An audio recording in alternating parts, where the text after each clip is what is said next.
এদিকে কই যাওয়ার জন্য এদিকে মুখ করে রাখছেন কাকা? হ্যাঁ, এটা কি যাওয়ার রোড? এটা যাওয়ার রোড?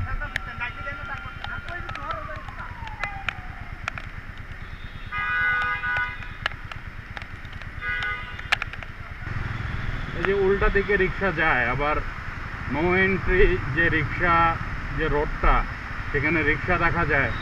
এর জন্য ভাই সরি টু সে রিক্সাওয়ালাদের দোষ দিব না, টোটালি দোষ রিক্সার যে যাত্রী বা আমি যখন যাত্রী হই ঠিক আমারও। মানে আমি চাই যে ভাই 100 টাকা বেশি দিয়ে সিএনজি নেন ভাই, আপনার রিক্সাতেই এই রোডে কেন যেতে হবে রে ভাই?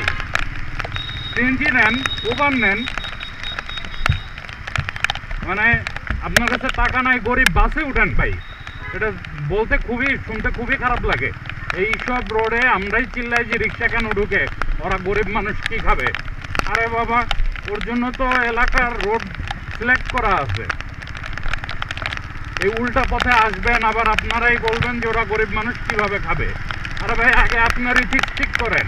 যারা যাত্রী আছেন, বলতে শুনতে খুবই খারাপ শোনা যেতে পারে ভাই।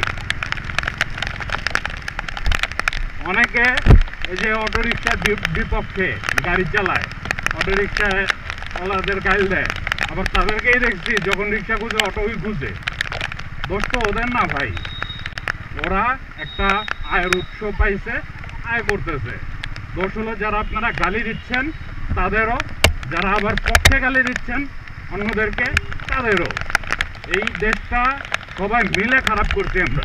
এটা শুনতে খারাপ শোনালেও ভাই এটাই বাস্তব, কিছু বলার নাই।